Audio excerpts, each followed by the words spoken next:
भारत रूस से तेल खरीदेगा, अपनी जरूरतों के हिसाब से खरीदता रहेगा। अगर अमेरिका को दिक्कत है तो वो भारत से रिफाइंड तेल खरीदना बंद कर दे। भारतीय विदेश मंत्री एस जयशंकर की इस प्रतिक्रिया ने अमेरिका में तहलका मचा दी है।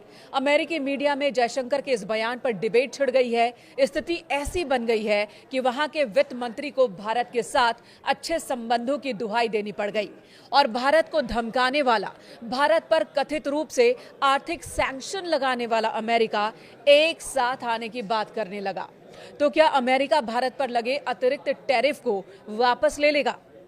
नमस्कार, मैं हूं आपके साथ मेनका चौधरी।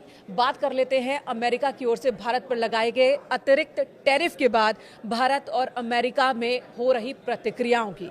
अमेरिका ने भारतीय उत्पादों पर 50% अतिरिक्त टैरिफ लगा दिया, लेकिन इससे भारत के मुकाबले अमेरिकी बाजार में ज्यादा खलबली है।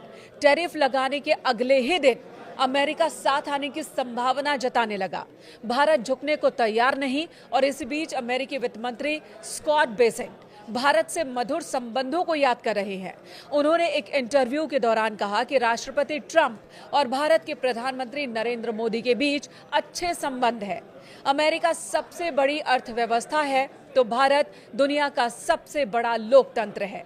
मुझे लगता है कि दोनों देश साथ आएंगे। और इस बातचीत के दौरान एक और ध्यान देने वाली बात यह रही कि भारत के साथ ट्रेड डील न हो पाने का दर्द साफ दिख रहा था अमेरिकी वित्त मंत्री की बातों में।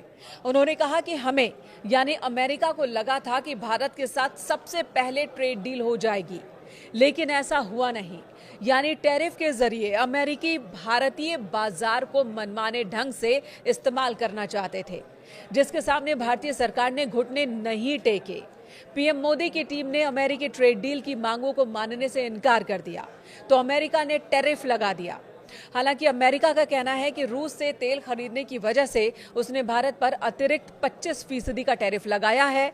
इसका जवाब भी भारत ने दिया और जवाब यही भारत पूरी तरह से साफ रुख के साथ कह रहा है कि अमेरिका नहीं बताएगा कि भारत किसके साथ व्यापार संबंध रखे और किसके साथ नहीं। दूसरी तरफ विदेश मंत्री एस जयशंकर ने कहा दो टूक शब्दों में कि भारत अपनी जरूरतों के हिसाब से रूस से तेल खरीदता रहेगा। अगर अमेरिका को दिक्कत है तो भारत से रिफाइंड तेल न खरीदे। अमेरिका ये जताने की कोशिश कर रहा है कि भारत रूस से तेल खरीद रहा है। रूस उन पैसों का इस्तेमाल यूक्रेन में अशांति फैलाने, वहां युद्ध करने, आम लोगों को मारने में कर रहा है।